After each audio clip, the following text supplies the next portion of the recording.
ये लो अपनी बच्ची को कुछ खिला देना। शुक्रिया साहब। मेरी बीवी यहाँ पे,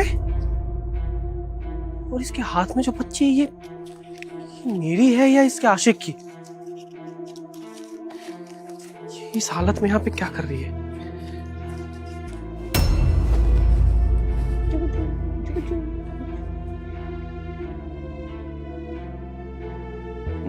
सुनिए, जी साहब। ये बच्ची आपकी है क्या? जी साहब, मेरी बच्ची है। क्यों, क्या हो गया? ऐसा लगता है ना मैंने आपको कहीं देखा है पहले। आप समृद्धि में रहते थे ना? जी साहब, मैं वहीं रहती थी पहले। आप मुझे जानते हैं क्या? आप अपने हस्बैंड के साथ रहते थे है ना? सुशांत नाम था उनका? हाँ, उनका नाम सुशांति था। ठीक है साहब, मैं चलती हूँ। अरे एक मिनट रुकिए, मुझे एक चीज समझ में नहीं आई। आप तो अच्छे खासे अमीर थे, अच्छा खासा फ्लैट था आपके पति का, तो फिर आप यहाँ पे क्या कर रही हैं इस हालत में? जी साहब, वो मेरी और उनकी बात थी। आप छोड़िए सब। पैसे देने के लिए शुक्रिया, मैं चलती हूँ अब यहाँ से। अब देखिए, मैं मानता हूँ कि आप मुझे जानती नहीं है, इसीलिए शायद अपनी तकलीफ मुझे नहीं बताना चाहती है, लेकिन एक बार बता के तो देखिए, शायद मैं आपकी मुसीबतें कुछ हल कर सकूं। साहब, अब आपको क्या बताऊं मैं। मेरे पति तो बहुत अच्छे हैं। उनको तो शायद ये भी नहीं पता कि मैं इस दुनिया में हूं भी या नहीं। मैंने और मेरे पति ने ना लव मैरिज की थी, पूरे खानदान के विरुद्ध जाके। जब मेरे पति से शादी हुई थी तो मेरे ससुराल वाले मुझे ज्यादा पसंद नहीं करते थे, और शादी के कुछ टाइम बाद मुझे ये बेटी हो गई। लेकिन वो लोग चाहते थे कि बेटा हो। अब साहब, ये सब हमारे हाथ में तो होता नहीं है ना, ये सब तो भगवान की मर्जी है, लड़का या लड़की होना। मेरे पति अक्सर काम के सिलसिले में हमेशा बाहर रहा करते थे, और इसी चीज का फायदा उठाकर मेरे ससुराल वालों ने मुझे धक्के मार के घर से बाहर निकाल दिया। अब सब आप खुद देखिए ना, मेरी बेटी उस टाइम पे बहुत छोटी थी जब उन्होंने हमें घर से बाहर निकाला।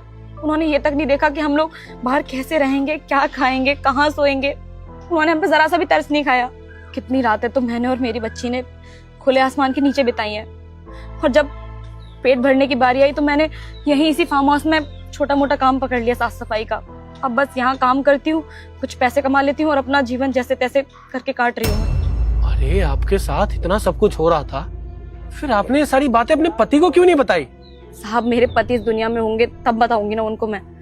जब मेरे ससुराल वालों ने मुझे घर से बाहर निकाला था, तब उन्होंने ही बताया मुझे कि मेरे पति अपनी बिजनेस मीटिंग के लिए बाहर जा रहे थे, और तभी एक रोड एक्सीडेंट में उनकी डेथ हो गई। उसी के बाद मेरे घर वालों ने मुझसे कहा कि जब मेरा बेटा इस दुनिया में नहीं है तो तुझे हम घर में रख के करेंगे क्या, और उन्होंने मुझे और मेरी छोटी सी बेटी को घर से बाहर निकाल दिया। इतना बड़ा झूठ! अभी मैं जिंदा हूँ अमृता।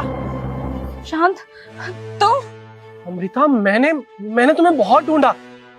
जब मैं बिजनेस मीटिंग से घर वापस आया था ना, तो मेरी मम्मी, मेरी बहन ने मुझे बताया कि तुम किसी और लड़के से प्यार करती थी और उसके साथ भाग गई। मैंने तुम्हें ढूंढने की भी कोशिश की, लेकिन तुम मिली नहीं। तो मैंने भी यकीन कर लिया कि ऐसा ही कुछ होगा। मुझे तो पूरा यकीन हो गया था कि तुम मुझे धोखा देके किसी और के साथ चली गई। लेकिन आज मैंने तुम्हें जब अपनी बच्ची के साथ देखा, मैं तो एकदम शॉक हो गया था। सुशांत, तुम कहाँ चले गए थे? तुम्हें पता है मेरा कोई सहारा भी नहीं था। तुम्हारे बिना मैं कैसे जी रही हूँ मुझे ही पता है। कितनी परेशानियां हो रही हैं मुझे ये छोटी सी बच्ची अकेले पालनी पड़ रही है। सुशांत, तुम कहाँ चले गए थे? अब तक वापस क्यों नहीं आए? इसका मतलब मम्मी जी और अनल जी ने मुझसे झूठ बोला। इतना बड़ा विश्वासघात किया उन लोगों ने मेरे साथ। अमृता, मुझे अब सब समझ में आ रहा है। हमारी बेटी हुई थी ना, इसीलिए हमारे घर वालों ने तुम्हें घर से बाहर निकाल दिया, क्योंकि उनको बेटी नहीं बेटा चाहिए था।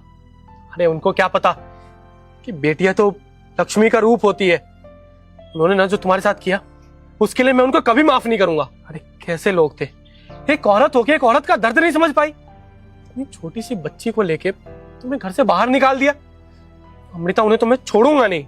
नहीं सुशांत, ऐसा कुछ भी करने की जरूरत नहीं है। वैसे भी वो लोग बड़े हैं और मुझे उनसे कोई मतलब नहीं है। बस तुम मेरे पास वापस आ गए हो ना, मुझे इस चीज की बहुत खुशी है। नहीं अमृता, जो उन्होंने तुम्हारे साथ किया ना, उसके लिए मैं उनको कभी माफ नहीं करूंगा। लेकिन फिलहाल तो तुम्हें और इस बच्ची को, तुम दोनों चलो यहाँ से मेरे साथ।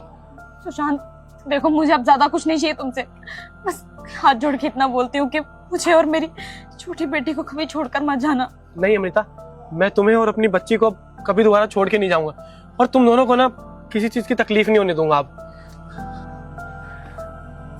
बाबू मिला।